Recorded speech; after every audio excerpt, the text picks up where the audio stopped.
Who edits like this? Like nobody. Nobody sane, anyway. In today's video, I want to talk about just how far can you push a JPEG image. As someone who has shot RAW almost exclusively for pretty much my whole career in photography up to this point, I never really thought too much about file formats in the editing process. I know I've heard of people that shoot a lot of JPEG.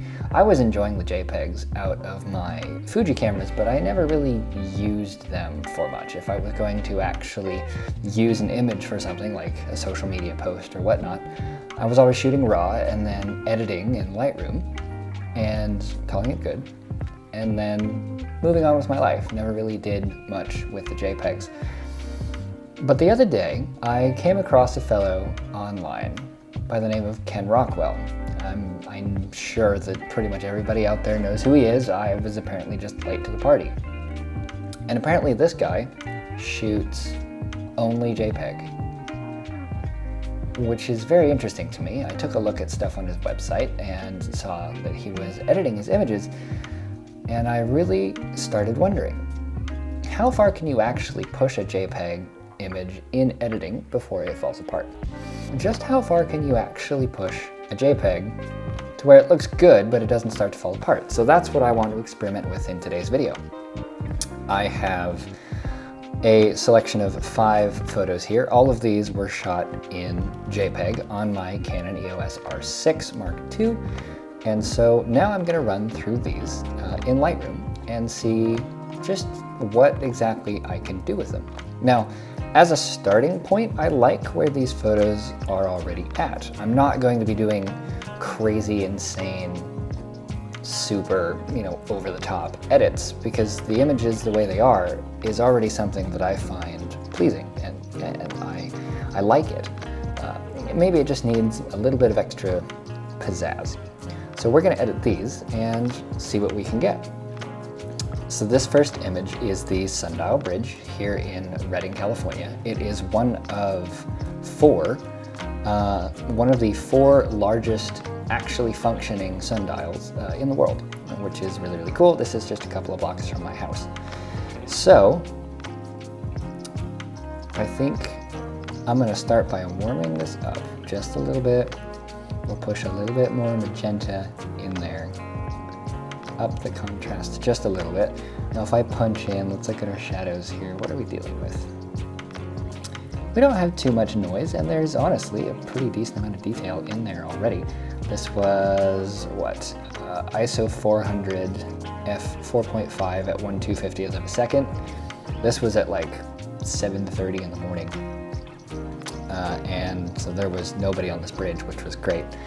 I kind of like this the way that it is. It just needs maybe a little bit more. So let's bring the shadows up a little bit. Punch in there, see what we're dealing with. If I crank those up a lot, like all the way up, that brings back actually a pretty good amount of detail, and it doesn't look super terrible. You have to consider viewing distance in a case like this. It doesn't look too bad. It's not the look I'm going for. But honestly, that looks better than I thought it would. I was expecting that to just end up being a noisy, disgusting mess in the shadows, but it's not. So we'll bring those up a little bit. The highlights, doesn't really look like I'm gonna get a bunch of additional detail out of the sky by bringing the highlights down a lot, so I'll just bring them down maybe a little bit. The image kind of feels a little bit flat to me in terms of exposure, so perhaps we push clarity up a little bit, push contrast up a little bit, take my blacks, raise those just a tad, and maybe boost the saturation just a little bit. We'll look at the before and the after, the before and the after, and then if I punch in and start looking at details, there's before and there's after. And honestly, this does not look bad. I'm not seeing heavy banding in the sky. I'm not seeing atrocious noise in the shadows. Details are still pretty crisp. and that's punched into 100%. So honestly, I like that. This next photo is, again, of the same bridge, but shot from the other end, maybe about 45 minutes later. This image, I like the way it is. And so honestly, there's not a ton I personally would do to this, but let's just play around with it for fun. I'm gonna throw a preset on this. Definitely not that one. Now, my presets were made based off of raw images. And so obviously there's going to be less latitude in a JPEG image than there is in a RAW. But I feel like some of these might still be able to work. My favorite so far is this one here, Cali Woodsy. With a little bit less contrast. That's my favorite so far, but I will keep looking through these. Cold film looks pretty good. Ooh, Foggy Lake looks pretty good too.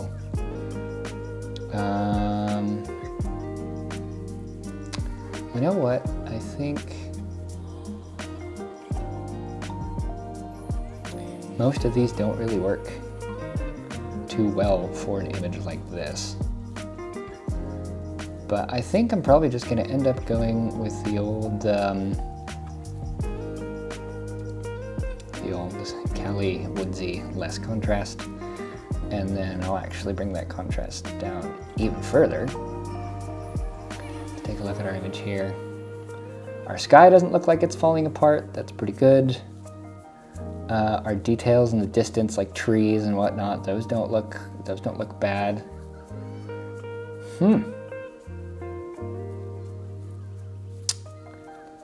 Maybe bring the shadows up just a little bit more. And then I will actually cool this image down just a bit. It's a little bit too warm. I like the green, so we'll leave that. And then I will auto, nope. Auto level doesn't actually work too well, but it just feels a little bit off kilter, so we'll level it to be like this. Yeah, that looks pretty good. That actually took a preset pretty well. Shadows don't look super noisy or too bad. Granted, this was at 200 ISO, so we're not gonna have a ton of noise there in the shadows anyway. I'm pleasantly surprised so far, so I like that one. This third one. This was a set of flowers that I picked up for my wife, and we had them in this little vase on our coffee table one day, and I thought, that just looks cool. That's a receipt in the background. I literally just took this shot because I thought the flowers were pretty. That's it. This is at 70 millimeters on my 24-70 at f2.8. And that looks pretty dang good. Like, I like the colors, and I like the exposure the way it currently is. So I'm just gonna play around with this, maybe just a little bit. I'll throw another preset on it. I like this wedding indoors that I have. It's maybe just a little bit hot. So let me take the highlights down a little bit. We'll warm this up a little bit more, throw maybe just a dash more magenta in there. And then, it's already so sharp, and I haven't added any like clarity or texture or anything like that to this. Just goes to show that the Canon 24-70L Mark II is tasty as frick.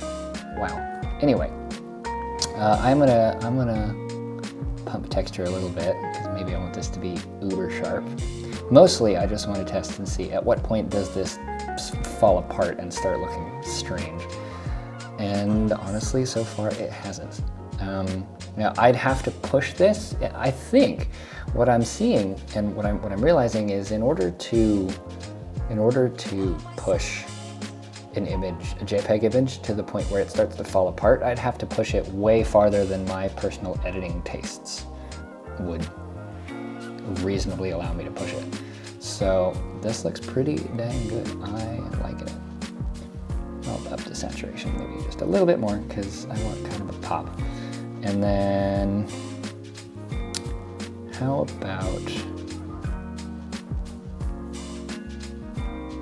How about we put a little bit of a vignette on that, just because I like it. Okay, cool. Not the last image, almost. This was a portrait that my wife shot of me. We were playing around with the 2470. This is natural window light in my living room, and it looks great. I like it. I might throw some presets on that. I like that wedding indoors one, but also I like the darker, more moody look that it already has. So I think maybe we'll just play around with that. This Foggy Lake preset looks pretty good actually, though. I like kind of the green undertone just a little bit. Pump that vibrance up a little bit more. Let's see what happens if if I max the shadows, then stuff starts looking kind of yucky and weird. In that shirt and in the hair, it looks too, starting to look washed out. If I take the blacks and pump those up, that doesn't actually look too bad. But the shadows itself, maxing those, it starts to look fake, kind of, which is a little bit gross. So maybe we'll pump those up just a little, but not a lot. The texture and the clarity, that's all fine. That's too sharp. Yeah, you want a good look at my pores? There you go, internet. But otherwise, that really doesn't look too bad. The real test is going to be the last image, because it's a pretty high dynamic range, relatively high dynamic range situation, and I am really curious to see how the JPEG file handles it. This is not terrible. I like this, honestly, so cool. All right, here's our last image. This one, again, just straight out of camera, JPEG, shot this way. And it doesn't look too bad. There's a decent amount, the sky looks fine, there's nothing blown out over there. The shadows look fine.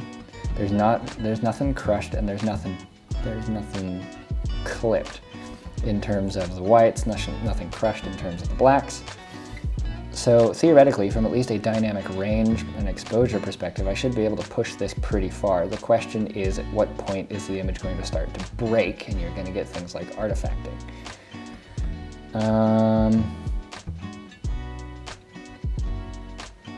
I think I'll see if I can get one of my more extreme presets to work on this, because this is an image where I think it would be fun to literally try and break it. But there's not a guarantee of that, actually. But you know what? I wasn't expecting that to look good, but that looks really good. So we're gonna use it. It's also a little bit tilty and it's annoying me, so... Oh, I went a little too far.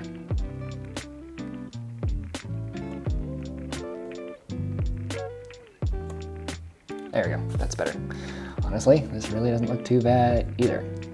We're starting to get some detail loss. Granted, I probably, well, no, the settings make sense. 24 millimeters, f8, ISO 200, 1/800th of a second. This ain't bad. I think I made the mistake of setting my focus point not in a good spot. This makes it look a little bit more like fall, and so I think I'm actually just gonna run with that because I kind of like it. It's not fall here in Reading, it's springtime, but let's just pretend it looks like fall for the sake of intentionally trying to break this JPEG photo. If we play with the highlights, there's really not a massive change. And even having them all the way down doesn't look terrible. It doesn't look quite real, at least in the sky up here, which is a little bit annoying because I like stuff that looks at least kind of real. How's our shadows looking? If we max those,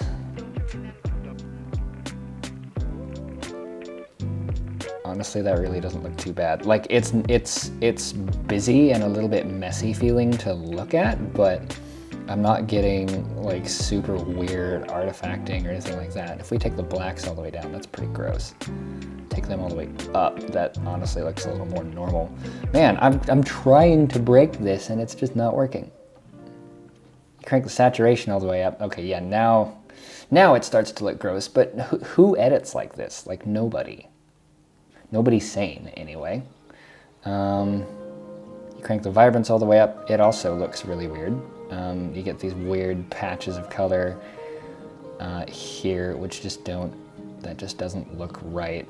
The sky doesn't look right, but I'm not seeing like egregious banding and other issues like haloing and things that you might expect to see around like the edges of things or when a JPEG starts to fall apart. I'm really not seeing that. So I think what I'm really starting to understand is if you get your image to as close as you can get it to what you want in camera, and you only have to take it a little bit further in editing, you might as well save yourself the space and shoot JPEG. I can't believe I'm saying that. I've shot RAW for years, but there's the before, there's the after, there's the before, there's the after. Let's look in like the detailed areas. There's the before, there's the after. Like it's not bringing out ridiculous amounts of noise. Like I'm surprised. Even back here where we have a large shadows section, if I lift the shadows, and I lift the blacks, you look over here, then the image starts to fall apart. Like you're getting weird color blotching over here, but if you leave it at like just what would be normal amounts of editing to get a photo that was nice, then that doesn't look bad. The image isn't falling apart. It's nice and sharp. I'm not really seeing anything wrong with it. And if you're just posting for social media, then people are looking at it on their phones. So if you find yourself in a bind, like these were shot in fine JPEG, so it's using the full image sensor, full quality, full everything. It's just shooting JPEG instead of RAW, which saves a ludicrous amount of space. And honestly, it really doesn't look like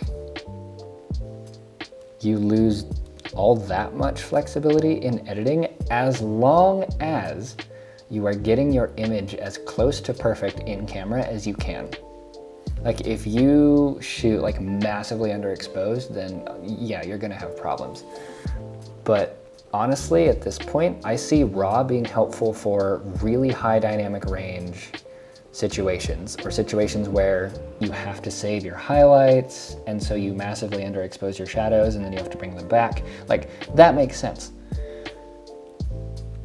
But if you're not in situations like that, then honestly, JPEG feels like something you might be able to get away with. And I can't believe I just said that, but like I pushed this last photo way farther than I would normally push an edit of mine, and it still looks just fine. And I can't believe I just said that. But apparently you can push a JPEG image a lot farther than I thought.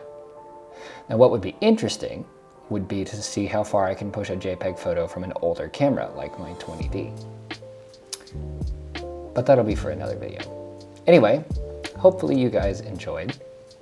Hopefully this was helpful to you. If some of you are feeling intimidated about shooting RAW, editing RAW images, and you want to just shoot and stick with what you get, a JPEG is surprisingly flexible. I'm surprised. This is not the outcome I was anticipating, but this is not bad, and I like it. So hopefully this was valuable to you. If you enjoyed, please do leave a like, and if you want to see more and be notified and stay up to date with everything that I'm doing, please do me a favor and hit the subscribe button, and I will see you next week. Bye-bye.